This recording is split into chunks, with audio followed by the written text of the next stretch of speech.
دا کوم احتجاجي کیمپ چې لګېدلی دی د دې مشکور یو. دوی په یو قامي او اهم مسله کې راغلي دي او دلته ناست دي. خو زه نن دا واضح کوم د دنیا ټولو حکمرانانو ته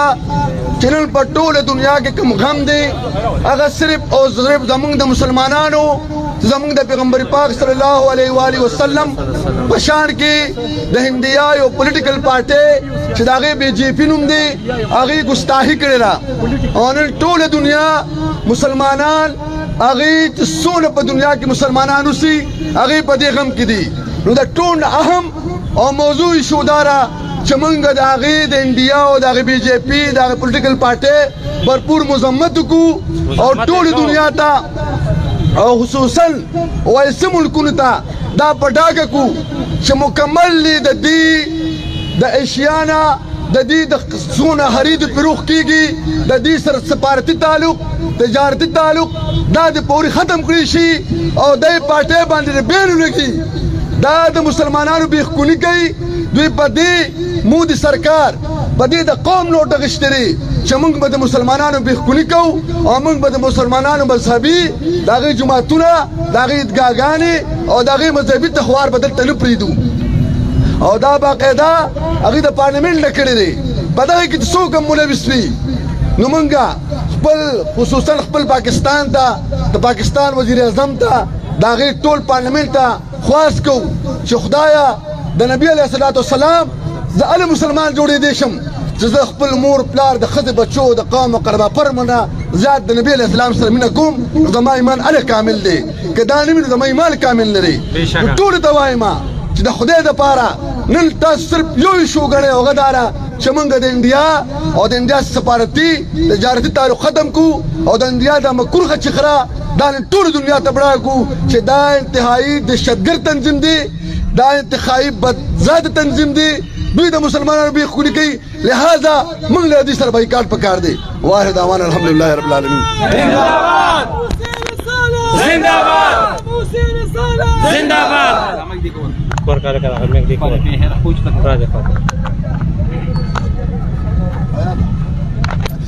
زه پراچي صاحب ته خواست کوم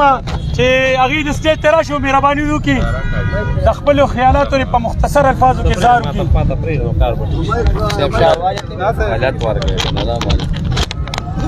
ظفر حاجي صاحب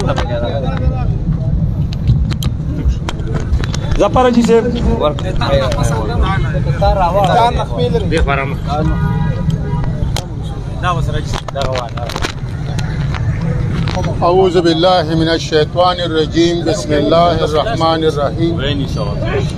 نحمده ونصلي على رسوله الكريم أما بعد فأعوذ بالله من الشيطان الرجيم بسم الله الرحمن الرحيم. دا کم حرکت چې د پیغمبر انسانیت محمد رسول الله صلی الله علیه وسلم په شان کې شوی دی دا قابل مذمت نه دی دا قابل قتل دی دا واجب القتل دی بلکې د دوی مرګري او د دوی کم چې پارټنران دي او دوی سره اتحادیان دي اکو امریکا دا اکو اسرائیل دی اکو نور غیر مذهبي دي او اکو زمونږ په پاکستان کې د هغوی کم ټټوان ګرځي او د هغوی کارونو ته ټیک وایي او ځان یې پې خاموشه کړی دی دغې خلکو سره م بایکاټ پکار دی یوازې د خوراک سکاک نه دغه خوراک سکاک همدې خلکو له په ګفټونو کې راوړي او دوی یې قبلوي نو له دې نه دا معلومیږي چې د انسانیت او د پیغمبر مصطفی صلی الله علیه وسلم دشمنان هم دا خلک دي خو بیا یې موږ سره په سپونو کې ولاړي سپینې جامې یې چولي پټکي یې په سر وي او د قام جذباتو سره ها ملاوي نو د دې نه دا معلومه شوه چې په پاکستان کې هم د غیر مذهبي ایجنټان ډېر دي او بالخصوص د مسلمانانو خلاف ایجنټان هم ډېر شوي دي دا اوس چې کوم حکومت راغلی دی دا ټول د دغې خلکو پیداوار دی نن څلورمه یا پنځمه ورځ ده دې خلکو نه په پارلیمنټ کې څه اعلان وکړه نه یې په لارو کوڅو کې وکړه بالخصوص زموږ په جوماتونو کې هم دا نه ویلي کېږي چې خدایه مودي تباه و برباد کې د خیر او د رحمت یو بارانو کې جومات کې هم څوک نه وایي دا ولې نه وایي دا موږ ټول د علي پاپو خاوندان یو لفافې راته د بار نه راځي په سن 1930 کې هم دې خلکو لفافې اخیستې او قام ته به یې سبق د مدرسې وی د پاره د پیسې وی جنت کې به زینی دوزخ کې به غوټې وی نو مونږ قام داسې خلک یو چې مونږ خو د دوزخ نه یریږو که نه نو دوزخ ته پاره مونږ کار نه دی کړی دوزخ ته پاره دې خلکو کار کړی دی مونږ وی مونږ له خو جنت ښه دی مونږ د دوی په هغه فتوو باندې رستو پاتې شو کو چېرې تاسو نن او ستاسو مشرانو سبقونه ویلو او د هغې وخت دا نارې نه وه منلې نو زما په خیال د پیغمبر مصطفی نه د انسانیت خلاف به یو غیر مذهبي هم داسې اعلان جنگ نه کو مونږ د پاکستان د ګورنمنټ نه دا مطالبه کوو په زور کوو او د خصوصي بالخصوص د 400 د تاجرانو د اړخه د صحافیانو د اړخه د نورو تنظیمونو د اړخه چې دې ظالمانو سره د جهاد اعلان وکړي بل حل نشته چې بایکاټ وکړي د دوی مصنوعات ماخلي صرف او صرف زمونږ او د دوی په جهاد کې زمونږ او د دوی په جهاد کې مصلحت کیږي چې یا به تخ شي او یا به تخته شي نو چې کله د جهاد اعلان وشي انشاءالله جهاد به بیا غالي جهاد وکړو انشاءالله جهاد وکړو جان بھی قربان ہے حضور تیرے شان پہ جان بھی قربان ہے حضور تیرے شان پہ جان بھی قربان ہے حضور تیرے شان پہ جان بھی قربان ہے بل آخري خبره کوم کم خلک چې د غیر مذهب له کار کوي چې پاره جامه کی زما رب دې د دغه پیغمبر د مخه تباہ او برباد کم خلک چې زما د پیغمبر په جامو د هغه په ناموس باندې داغ لګوي زما خدای دې د دغه پیغمبر د مخه تباہ کړي کم خلک چې د پیغمبر صلی الله علیه وسلم په نوم باندې پیداگیر کوي او حساب ګټي او ځان له احساسي جوړي نو د دغه پیغمبر د مخه دی الله ټول تباہ او برباد کړي او تاسو مسلمانانو مونږ نه خدای د قیامت تر ورځې پورې د جهاد دپاره ژوندي او آباد لري کوم ایک بار سچویشن د طرف نه چې څومره وکیلان حضرات رالل هغې ته خوش آمدید وایو او د هغې هم مسله د هغې کې محمد زیر ناب جرنلست سره ټول تنظیمونو باقاعده د حمایت اعلان کوي او د هغې ته هرکلی یو ځل بیا وایم خوش آمدید ورته وایم چې هغې دلته کیمپ ته تشریف راوړو او دا د قانون محافظ دي دا د قانون واکداران دي نو موږ یې په بھرپور حمایت هم کوو او خوش آمدید هم ورته وایو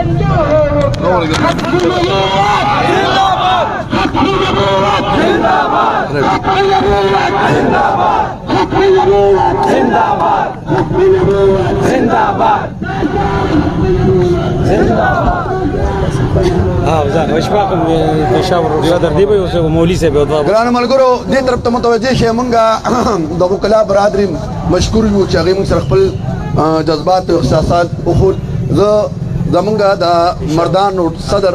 اشفاق حکیم اشفاق صاحب له مننه ورکوم چې راشي او په دې مقصد خبرو وکړي نحمده ونصلي على رسوله الكريم اما بعد فاعوذ بالله من الشیطان الرجیم بسم الله الرحمن الرحیم ورونو ډېر د افسوس مقام دی ډېر د افسوس مقام دی په دې چې هر څومره افسوس وشي نو ډېر لږ دی مونږ یو نعره وهو چې حضور تیری شان پہ جان بھی قربان ہے زه ورسره لږ اضافه کوم چې مال بھی قربان ہے هغه مسلمان نه دی چې د نبی کریم صلی الله علیه وسلم شان باندې خپل ځان او خپل مال قربان نه کی نو زه په دې پلیټ فارم باندې خبره کوم ظفرجي صاحب ډېر ښکلې خبرې وکړې افسوس خبره را چې دا یو مذهبي زمونږ یو ډسټرکټ دی خو په دې کې چې دی نو اوسه پورې چېرته داسې یو صاحب را پانسېده چې هغه یو برپور غټ جلوس وښکې وي یا د حضور صلی الله علیه وسلم په شان کې چې کومې ګستاخۍ شوي نن څلورمه ورځ ده یا مذمتي خبرې یې کړې وې ډېر د افسوس مقام دی ډېر د افسوس مقام دی زه د میډیا په ذریعه باندې دا یو دغه ورکوم چې کم کس د مودي د پارلیمنټ چې کم ممبر دا ګستاخي کړې ده د هغه سر قلم که نو زه ډاکټر اشفاق احمد 6 لکه روپۍ هغه ته په انعام کې ورکوم چې تاسو د هغه سر قلم که زه به 6 لکه روپۍ انعام درکم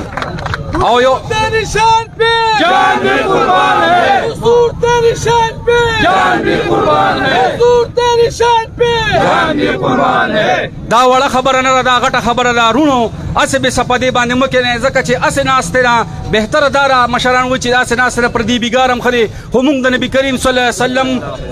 مونږ د هغې امتیان یو نو مونږ چې څومره هم د دې خبرې مذمت وکړو نو دا کم دی رونو راغونډ شئ یو ځای شئ چې نن مقام باندې په دې نن وخت باندې مونږ د نبي کریم صلی الله علیه وسلم دپاره اوچت نه شو نو اخر د چا دپاره به اوچتېږو لږ غیرت پکار دی دا غیرت په مونږ کې چې نن رانغې نو دا بیا کله هم نشي راتلی د دې ظالم حکومت د دې ظالم جابر خلکو انسانان دا کم چې راغونډ شوي دي چې د دې خاتمه به همدغې خلکو سره کېږي د دې خلاف جهاد پکار دی والسلام مولوي صاحب ته خواست کوم چې راشي مختصر یو دوه خبرې وکړي حمدا ومصليا أما بعد فأعوذ بالله من الشيطان الرجيم بسم الله الرحمن الرحيم ما كان محمد أبا أحد من رجالكم ولكن رسول الله وخاتم النبيين أما بعد وقال رسول الله صلى الله عليه وسلم أنا خاتم النبيين لا نبي بعدي أو كما قال عليه الصلاة والسلام پزمک و تیادم پاسمان کی و تیادم پزمک و تیادم پاسمان کی و تیادم چلاړو لا مکان تا لا مکان کی و تیادم پزمک و تیادم پاسمان کی و تیادم چلاړو لا مکان تا لا مکان کی و تیادم مسلم وحد امتحان دے مسلم وحد امتحان دے ټول پرچیب محمد افسر لذینا مسلمه وحد امتحان دی ټول پرچیب محمد افسر لذینا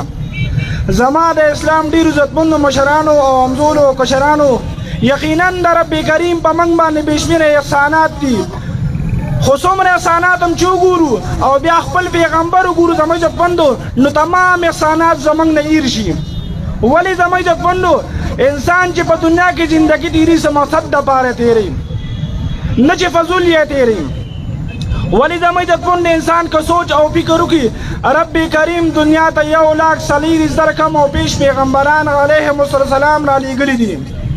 او هر یو پیغمبر به قوم ته صرف یو خبره کوله ای خلکو یو الله ومنئ او ما د الله نبي ومنئ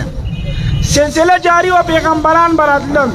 بعضې پیغمبرانو ته رب کریم اسماني کتابونه ورکړل باید ته صحیفې ورکړلې باید د الله پاک قومونه ورکړل باید د الله پاک ډلې ورکړلې خو زما او ستا پیغمبر چې رب کریم دنیا ته رالیږلی دی نو داسې پیغمبر موږ له رب کریم راکړی چې یو ډلې یو قوم یې وله نه دی ورکړی زما عزتمندو بلکې تر قیامته پورې چې څومره خلک راځي دا به د حضور پاک صلی الله علیه وسلم امتیان وي که یو سړی ځان مسلمان ګڼي نو به زما او ستا د مدینې منورې په جنان باندې ایمان راوړي او دغه ایمان باندې به قایم او دایم اوسېږي الله دې موږ ته استقامت را نصیب کړي نو دا به مسلمان وي او که یو انسان ځان ته مسلمان وي او زما او ستا پیغمبر خو څه کې چې په اهل بیتو کې یا په صحابه کرامو کې یو ادنا صحابي نه ماني دا انسان مسلمان نشي پاتې کېدلی نو لهذا د مې عزتمندو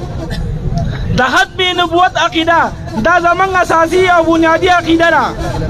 الحمدلله زمونږ ټول سرونه دا به په ناموس سلام باندې قربانیږي نه چې د مسلمان خلاف په استعمالیږي نه زموږ عزتمندو حاجي ښه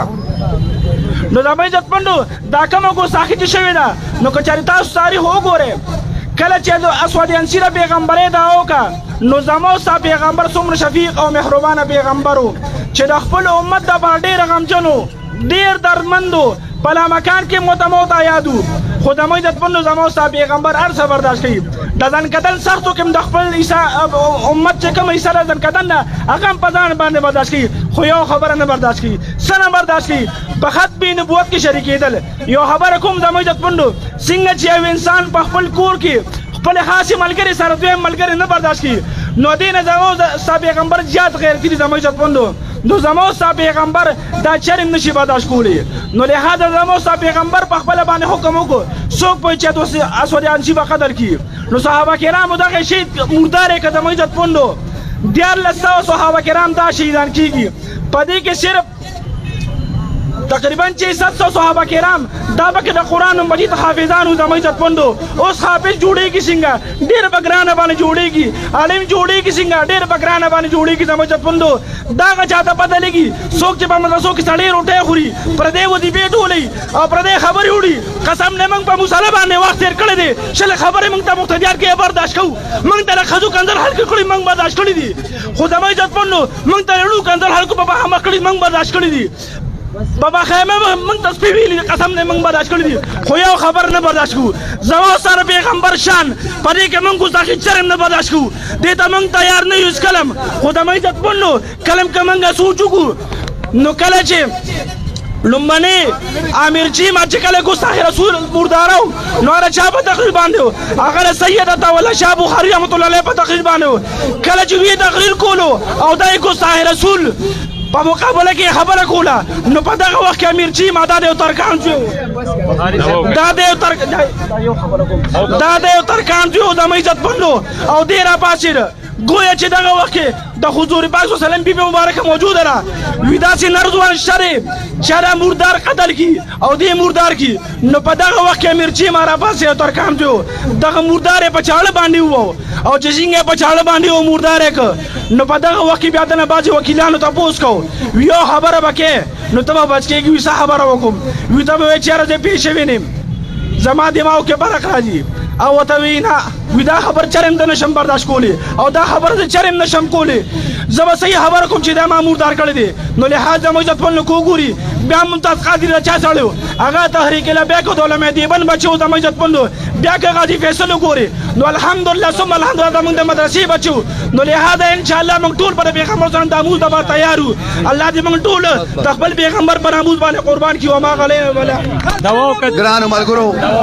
منګه دعا کې خدای پاک زمونږ اتفاق اتحاد مینه محبت او نصیب کې او چې چا دا ګستاخانه پیل کړی دی رب العالمین دې بخبل ترو ویو او خدای پاک سونه چې دې محفل تر راغلي ملګری راغلي دي په جنور ولار دی الله استا او استاد محبوب سره مینه دا الله رضی شریح آیتونه پوره کړي واخر دعوانا الحمدلله رب العالمین ملګرو لیکن د برکت باندې زه تحصیل چیرمن